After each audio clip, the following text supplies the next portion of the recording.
Welcome back to the deep dive. Today, we're going deep on a Civil War figure. You might not know him as well as, say, Grant or Lee, Union General George H. Thomas. Oh. And we'll be using mostly excerpts from a biography to guide us. What makes George Thomas so interesting is, well, this. He was a Southern-born general, but he stayed loyal to the Union. He eventually earned the nickname the Rock of Chickamauga. Okay, wow. And in this deep dive, we're going to unravel his whole journey, Yeah. starting from his childhood in Virginia all the way to his decision to fight for the Union. And we'll look at how his views on race and equality evolved throughout his life. All right. So let's start at the beginning then.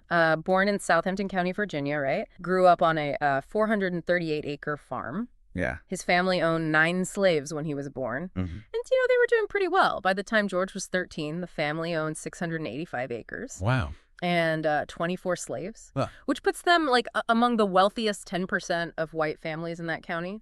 That detail about their wealth and especially their slave ownership, it makes his later decision to fight for the Union even more complex. Right. It really went against his background and everything. And it even caused a rift with his siblings. Yeah. And, speaking of things that must have shaped his worldview, imagine the impact of Nat Turner's rebellion on his family. Oh, yeah. I mean, they had to flee their home when they heard Turner's group was heading towards their plantation. Absolutely. It must have been terrifying for them. The Thomas family, along with other white families, they all sought refuge in the town of Jerusalem. It's known as Cortland now. Oh, okay. And some of their slaves even joined them there, claiming they had been forced to go with Turner. So it sounds like the family believed them because none of the slaves were punished. Right. And they all went back to the plantation once the rebellion was put down. Mm-hmm. But there are some conflicting accounts about Thomas's early relationship with enslaved people. Yeah. Historians have questioned how reliable one account is. It's from a man named Artis, who claimed to have been Thomas's childhood friend. Okay. You see, Artis described a very positive relationship, but it's possible he was just telling the interviewer what they wanted to hear, Right. So we don't really have the full picture of Thomas's early views on slavery. Yeah. But growing up in that environment, well, it must have had some influence, right? Which just makes his later actions even more interesting. Exactly. So let's fast forward to his time at West Point. What was that like for him? West Point really shaped his character and values. He was, a quiet guy. That's how he got the nickname Old Tom. But he had a very strong sense of justice. He was known to stand up for what he thought was right, even stepping in when another cadet was bullying younger students. That sounds like a good guy to have on your side. I also read he struggled with drawing at first, which is kind of surprising for a future military officer. It's true. But he didn't give up. Instead, he really put in the work, and eventually he excelled.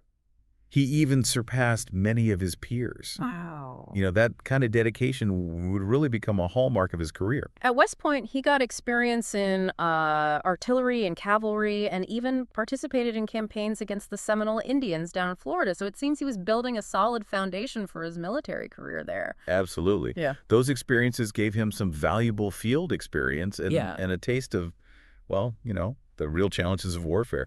And he graduated near the top of his class, too. Yeah. Showed that he was a bright and dedicated student. He must have felt really accomplished when he returned to West Point for a visit and, received such a warm welcome from his former classmates and officers. Right. I mean, he wasn't one to seek attention or anything, but I bet that recognition must have felt good. Yeah. It really shows how much respect he earned during his time there. Yeah. It seems like West Point really instilled in him a deep sense of duty and honor, values that would guide him in the years to come. So after West Point, he was assigned to Fort Columbus, where he helped to train new recruits.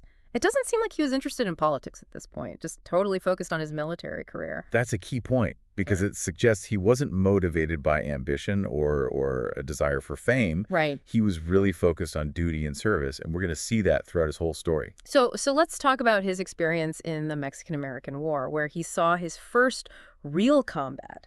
He served in the flying artillery, a fast-moving unit that provided crucial fire support. Imagine this.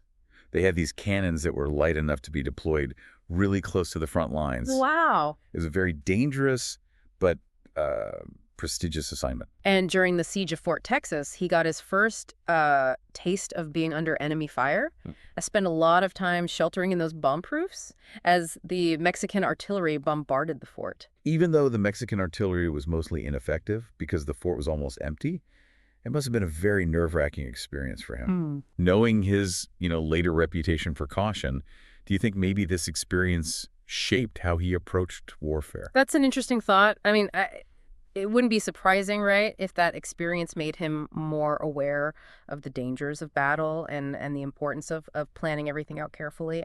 And he did miss the battles of Palo Alto and Resaca de la Palma because he was stuck at Fort Texas. Do you think he regretted missing out on those battles? It's hard to know for sure, but considering his ambition and his dedication to duty, I imagine he felt at least a little bit disappointed. Yeah. But his actions at Fort Texas didn't go unnoticed. Yeah, right. When he went back to Virginia, a committee of citizens presented him with a ceremonial sword. A really beautiful one, too. They even engraved the names of the battles he'd fought in on the scabbard. He actually found all the attention both pleasing and embarrassing. He even thought about canceling his trip back home just to avoid it all, but in the end he decided to, just go through with it, as he put it, to get the thing off his mind. That's funny. It seems he was always more focused on duty than fanfare. So, from there, his career took him to Texas, where he dealt with the Comanche and Kiowa tribes, spent his time pursuing renegade bands and protecting those who settled on reservations. He was constantly on the move, facing challenging conditions and engaging in some pretty dangerous pursuits. He even got shot in the chest with an arrow while chasing after a band of Indians. Wow, that's crazy. Too bad he didn't like his next assignment at Fort Yuma. Fort Yuma was known as one of the worst postings in the whole Army. Oh, no. Imagine. Yeah. You're sent to a super remote location. The climate's harsh. It was basically the Army's version of being sent to Siberia. Oh, wow. That's rough. But then a big change came in 1851. He got married. Yes. His marriage to Frances would become a constant source of strength and support for him. Got a happy marriage despite all the challenges of military life. And her steadfast support would be crucial in the difficult times that lay ahead. Speaking of difficult times, this brings us to a major turning point in his story.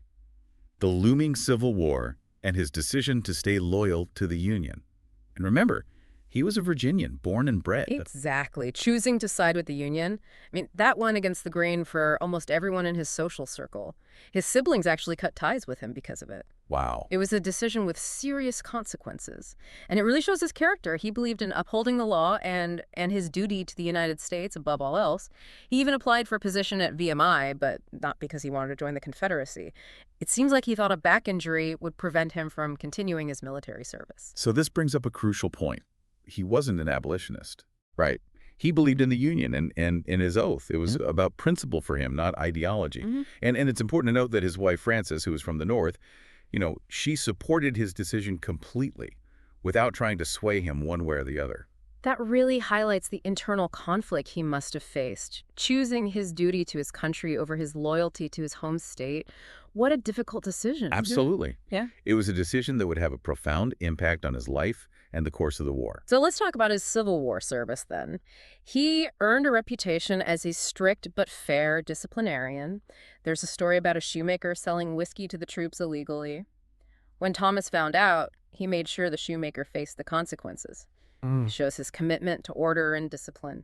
Yeah, and he also wouldn't tolerate any divisive talk. When some officers were arguing about, the war being an abolition war, Thomas shut it down immediately. He really emphasized the importance of unity and their shared goal of preserving the Union. All business, focus on the mission.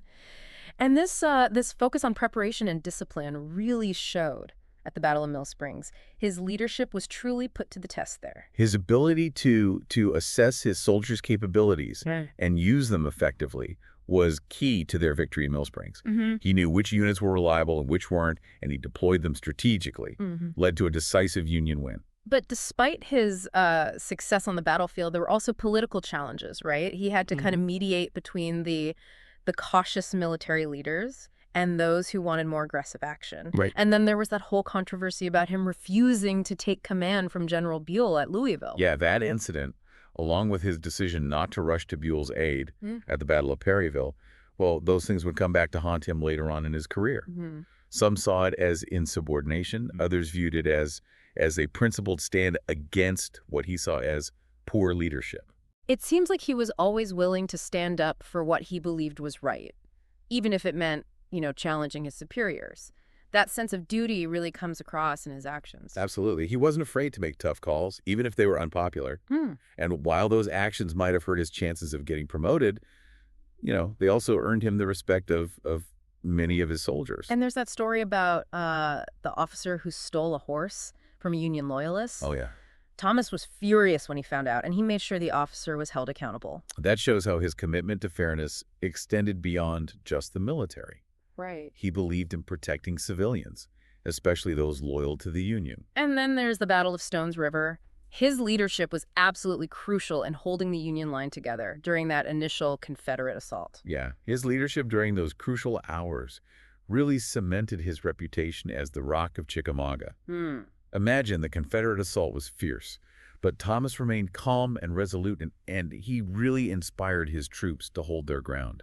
And his personality was very different from General Rosecrans, right? Yes, very. Rosecrans was known to be more impulsive. Yeah, they were very different types of leaders. Rosecrans was more, I guess you could say, flamboyant and politically savvy, while Thomas was more, reserved and focused on the practicalities of warfare. But despite their differences, they had some real successes together, like the Tullahoma campaign, where they very skillfully outmaneuvered the Confederates. Their contrasting styles, they actually worked well together sometimes. Hmm. Rosecrans' boldness balanced out Thomas's caution, and it led to some effective, if a bit unconventional, victories. But their relationship started to get strained during the Atlanta campaign, right? Right. Thomas was skeptical of some of Sherman's plans, especially that frontal assault at Kennesaw Mountain. This tension between them really highlights the challenges of command during wartime. Hmm. The clash of personalities and the immense pressure to get results. Yeah. It seems like Thomas was often at odds with his superiors. His relationship with Grant was pretty tense too, right? Yes. Grant saw Thomas as slow and unaggressive, which definitely affected Thomas's career trajectory. Their different approaches to warfare and maybe even their personalities created a real lack of trust and understanding between them. Yeah. Grant was all about bold offensives. Thomas, on the other hand, he emphasized careful preparation and calculated risks. And this difference in approach, well, it would become even more apparent as the war went on. Now let's talk about a really significant part of his story. Sure. His evolving views on race. Ah, yes. This is where we see a really profound transformation. You see, he started the war with views that were, well, pretty typical of his time. He was skeptical of black troops. He doubted they would be effective in battle. But over time, his perspective changed dramatically. Early on, he actually held back some black regiments, believing they weren't as capable in battle. It's kind of ironic considering he later became such a staunch advocate for black rights. His initial skepticism, you see, stemmed from the prevailing views on race and military capability at the time. Many white officers just didn't believe that black soldiers could be as effective as their white counterparts. And there was even that documented instance where he refused Colonel Thomas J. Morgan's repeated requests to assign his black regiment, the 14th Regiment of U.S. colored troops, to combat duty.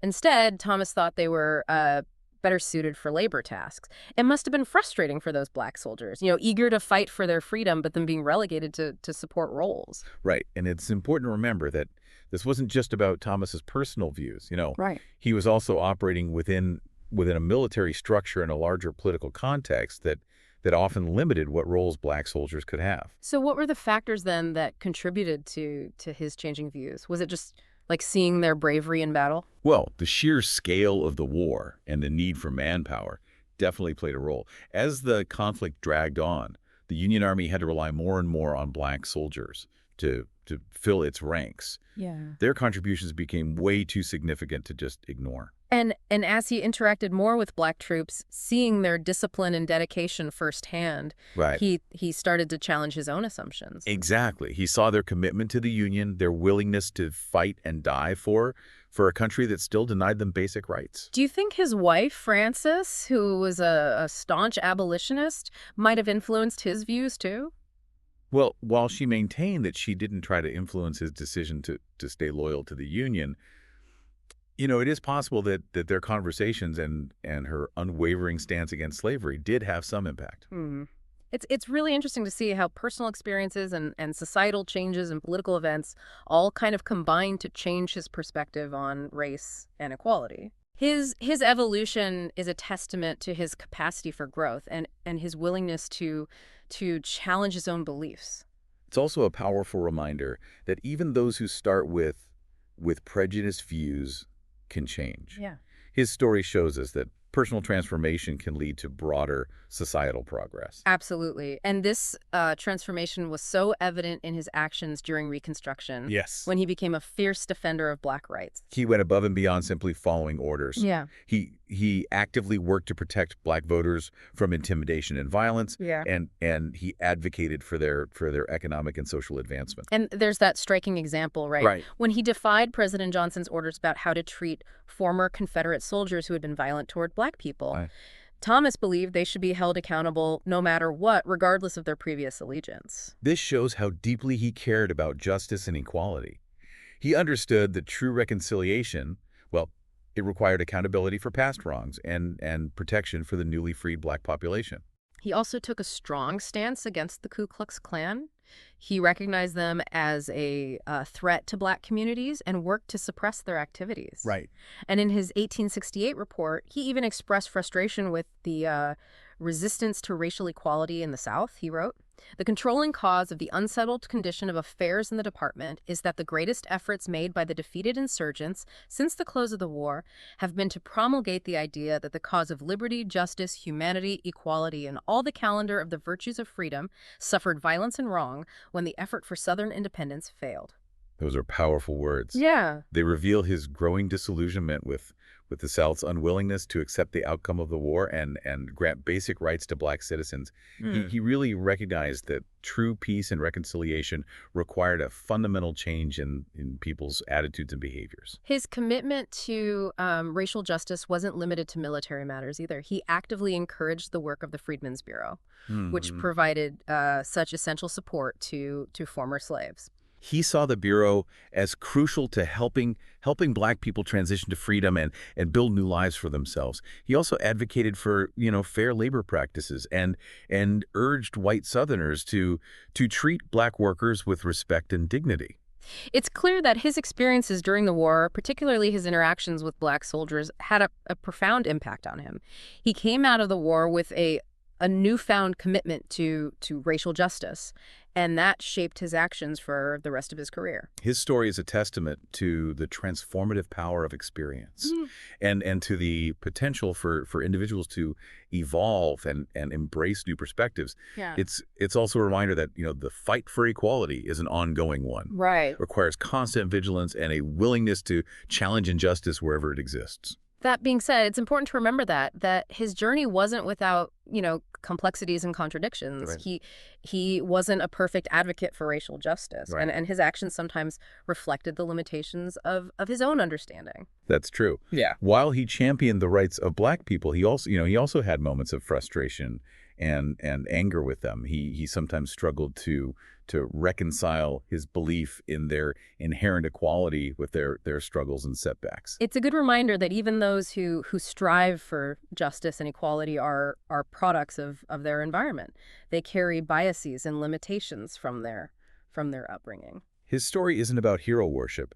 It's about a man grappling with complex issues, trying to do what he believed was right in a world that was deeply divided by race and prejudice. But amidst all those complexities, his commitment to justice and unwavering support for Black rights make him a truly remarkable figure in such a turbulent and transformative era. Absolutely. Yeah. He serves as an inspiration for all of us to continually examine our own beliefs and to work towards building a more just and equitable society.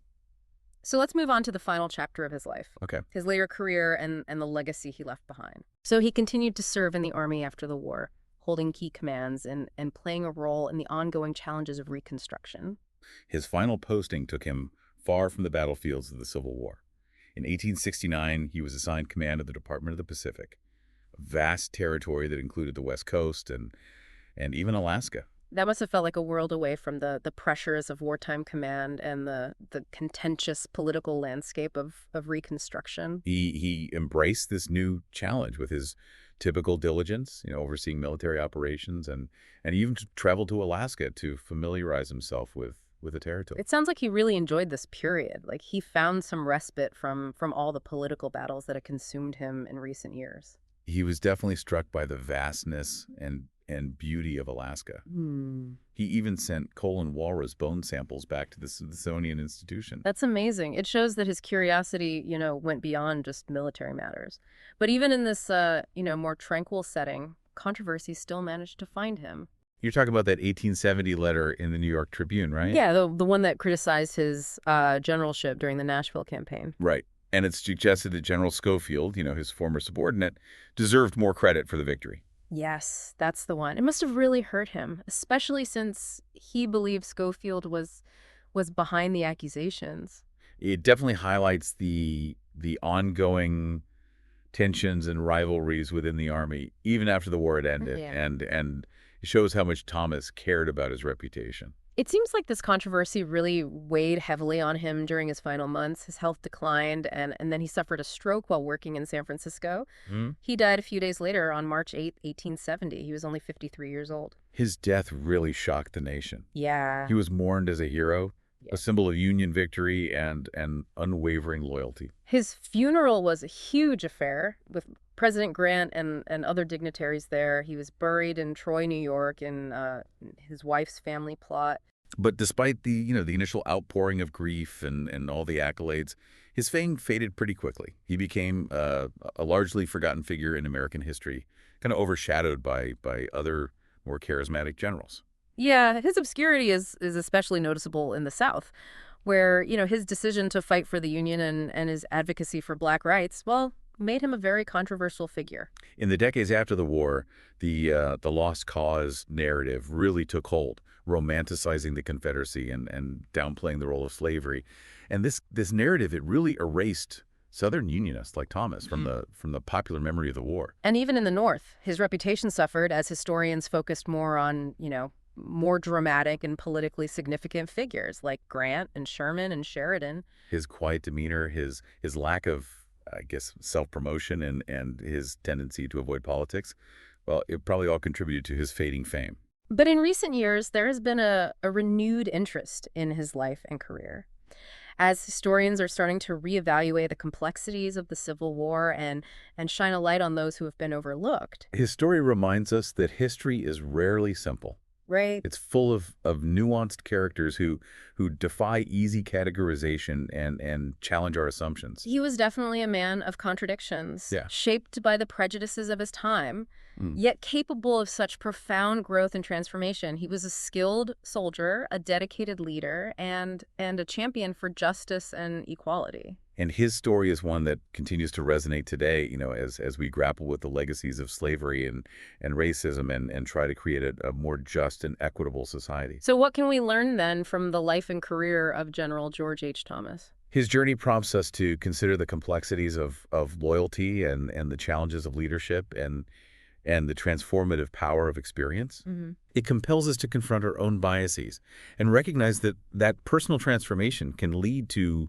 broader societal progress. His story reminds us that, true heroes aren't always the most celebrated or the most remembered. Sometimes they're the quiet, steadfast figures who operate behind the scenes doing what they believe is right, even when it's unpopular. His legacy challenges us to re-examine how we understand the past, Yeah. to seek out the stories of those who've been forgotten, and to recognize the contributions of all those who fought for a more just and equitable nation. We hope you've enjoyed this deep dive into the life and legacy of General George H. Thomas. We'll continue our exploration of his story right after this. Welcome back to our deep dive into the life and career of General George H. Thomas. Before the break, we were talking about Thomas's evolving views on race, specifically how the bravery of black troops during the Civil War, particularly at the Battle of Nashville, led him to become a real advocate for their rights. But as you know, this shift in his stance, it was a process, not like an overnight change. Right. It wasn't just seeing one act of bravery and suddenly becoming a champion for equality. In fact, early in the war, Thomas was really hesitant to even use black troops in combat. He Oh, even implemented policies that really reflected the racial prejudices of the time. that's true. It's easy to look back now from our modern perspective and judge historical figures by today's standards, Yeah. but it's important to try and understand the context of their time. For instance, he once ordered a subordinate to round up black men without passes and send them to either recruiting services or labor camps. And there was that time when he refused Colonel Thomas J. Morgan's requests, repeatedly, to send his regiment of black troops into combat. You're talking about the 14th Regiment of U.S. Colored Troops. Thomas thought they were better suited for labor tasks like building fortifications. Right. I wonder how those black soldiers felt, eager to fight for their freedom, but then being relegated to support roles. Yeah, it must have been incredibly frustrating for them. But it's important to note that this wasn't, just about Thomas's personal views. He was also operating within a military structure and a larger political context that often it just limited what roles black soldiers could have. So if it wasn't just a sudden change of heart, what were the factors then that contributed to his evolving views on race? Well, one factor was probably the sheer scale of the war and the Union's, desperate need for manpower. Hmm. As the conflict dragged on, the Army had to rely more and more on black soldiers to fill its ranks. And their contributions, they became impossible to ignore. And as Thomas interacted more with these soldiers, seeing their discipline and dedication firsthand, he started to challenge his own assumptions. Exactly. He saw their commitment to the Union cause, their willingness to fight and die for a country that still denied them basic rights. It's a powerful testament to their courage and resilience. Do you think the growing abolitionist movement and then the changing political climate surrounding emancipation, do you think those things influenced him too? Absolutely. As the war increasingly became framed as a fight against slavery, his own perspective likely shifted as well. He was exposed to different viewpoints and began to see the moral imperative of ending slavery. It's interesting to think about how all these different factors, personal experiences, societal changes, political events, how they all kind of intertwine to shape his thinking. Yeah, it reminds us that people can evolve and embrace new perspectives, Yeah. even those who start with really deeply ingrained prejudices. And his transformation wasn't just about changing his mind. It was reflected in his actions during Reconstruction too. That's right. He became a true champion of black rights, going above and beyond just, simply following orders. He actively worked to protect black voters, advocated for their economic and social advancement, and even clashed with President Andrew Johnson over his lenient Reconstruction policies. He understood that true reconciliation, it required more than just ending slavery. Right. It demanded a fundamental shift in attitudes and a real commitment to justice and equality for all. Yeah. One striking example of his commitment is his defiance of President Johnson's orders about, regarding former Confederate soldiers who had committed violence against black people. Wow. Thomas believed that they should be held accountable regardless of their previous allegiances. He refused to let political expediency compromise his sense of justice. And that must have taken a lot of courage considering the political climate at the time. It certainly did. He understood that true peace, it required holding people accountable for their actions and protecting the vulnerable. His stance against the Ku Klux Klan, that's another example of his unwavering commitment to racial justice. Mhm. He recognized the Klan as a threat to black communities, and he actively worked to suppress their activities, even deploying troops to disrupt their operations and bring their members to justice. Yeah, he wasn't afraid to use his authority to protect those who were being targeted and terrorized. And there's that powerful quote from his 1868 report where he expresses his frustration with the South's resistance to racial equality. Yeah. He writes, "The controlling cause of the unsettled condition of affairs in the department is that the greatest efforts made by the defeated insurgents since the close of the war have been to promulgate the idea that the cause of liberty, justice, humanity, equality, and all the calendar of the virtues of freedom suffered violence and wrong when the effort for Southern independence failed." Those are powerful words. He really saw through the rhetoric of the lost cause narrative that was starting to take hold, Yeah. a narrative that sought to to downplay the role of slavery and romanticize the Confederacy. He understood that true peace and reconciliation couldn't be achieved by ignoring the past or denying the rights of Black citizens. Absolutely. And his commitment to racial justice, it extended beyond just military matters. He was a strong supporter of the Freedmen's Bureau, which played a really vital role in helping former slaves transition to freedom. He believed in providing Black people with education and healthcare and economic opportunities. Yeah. He recognized that these things were essential for them to thrive in a post-slavery society. And he also advocated for fair labor practices, urging white Southerners to treat Black workers with respect and dignity. His actions during Reconstruction really, really cemented his legacy as a champion of racial justice.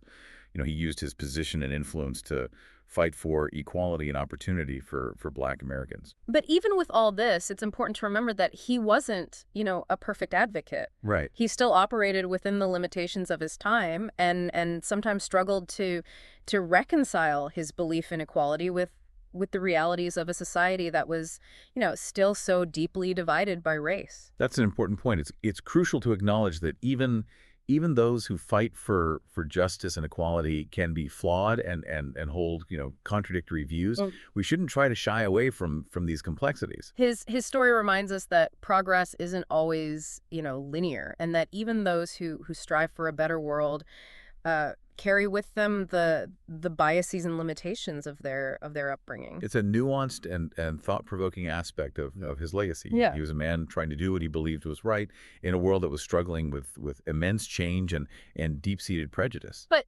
despite his imperfections, his commitment to justice really shines through. He provides a really powerful example of how personal growth and transformation can lead to positive change. Absolutely. And his story encourages us to keep challenging our own beliefs and working towards a more just and equitable society. And now let's move on to explore the final chapter of his life. Okay. His later career and the enduring questions surrounding his legacy. Welcome back. So we've been talking about General George H. Thomas, his Southern roots, his changing views on race. But one question that always comes up is, was he too cautious as a leader? Yeah, he was often called Slow Tom, because of his really methodical way of approaching warfare. Some argue that this caution, it cost the Union some chances for big victories, but others believe that his careful planning, it actually saved lives and ultimately led to more, lasting wins. Yeah, I can see both sides. He was known for being very thorough in his preparations, making sure his troops were really well trained and equipped before he sent them in a battle. Exactly. Yeah. And remember, he'd seen firsthand the devastating results of reckless charges back during the Mexican-American War. Yeah. And his time at West Point, that really emphasized discipline and really meticulous planning. So it wasn't just about his personality then, but also a result of, his experiences and his military training. But it's interesting to imagine what might have happened, if he'd been in charge of the Western armies instead of Sherman. No, that's a fascinating thought. Would his more, deliberate approach have changed things, led to a different outcome? Some historians actually think his logistical skills and strategic thinking might have been even more effective, especially in the longer campaign. But on the other hand, Sherman's boldness and his willingness to take risks, well, those things played a huge role in breaking the Confederacy's spirit. Yeah. It's really hard to say for sure what would happen. It's one of those big what ifs that historians love to debate, but it really highlights how complex leadership is during wartime. Yeah. There's no one right way to lead. Different situations, they call for different approaches. Definitely. And speaking of complex legacies, we can't forget Thomas's commitment to racial justice, something that really, it really set him apart from so many of his contemporaries. Yeah. His journey, from accepting slavery to becoming a true champion for Black rights during Reconstruction. Well, it's a remarkable example of personal growth and moral courage. Absolutely. It's not every day you see someone so completely challenge their own, deeply held beliefs. Right. And his transformation wasn't just about changing his mind either. He actually took real action to protect Black citizens and promote their advancement. He fought for their right to vote. He advocated for fair labor practices. He actively worked to suppress the Ku Klux Klan, even when it meant, going up against President Johnson. Yeah. It's clear he saw the injustice of the system, and he was determined to use his position to really make a difference. But we also talked about how, his understanding wasn't perfect. He sometimes struggled to reconcile his belief in equality with the realities of a society that was so deeply divided by race. That's an important thing to remember. We shouldn't try to, erase those complexities in his story or pretend that he was some kind of flawless hero. He was a man of his time, and like all of us, well, he was a work in progress. But even with, those imperfections, his commitment to justice, it's really inspiring. He shows us that it's possible to change, to grow, and to fight for a more just world, even when it's really difficult. Absolutely. So as we wrap up here, when we think about General George H. Thomas, what should we remember? Hmm. We should remember him as a skilled soldier, a dedicated leader, and a man of principle, who, though initially flawed in his understanding of race, evolved and became a true champion for justice and equality. Yeah, we should remember him as a kind of quiet hero, someone who, who might not have sought out the spotlight, but whose contributions to the Union victory and the fight for racial justice, well, they were truly significant. His story encourages us to look beyond those the simplified narratives of history and to appreciate the nuances and complexities of individuals who dared to challenge the status quo. And maybe most importantly, his legacy, it challenges us to keep examining our own beliefs and work towards creating a more just and equitable world for everyone. We hope you've enjoyed this deep dive into the life of General George H. Thomas. We hope you found it informative and thought-provoking. His story is full of really valuable lessons Yeah. about leadership and courage and the ongoing struggle for justice. We encourage you to keep exploring his story and the fascinating history of the Civil War era. And we'd love to hear your thoughts. What parts of General Thomas's life really resonate with you? Share your perspectives, and let's keep the conversation going.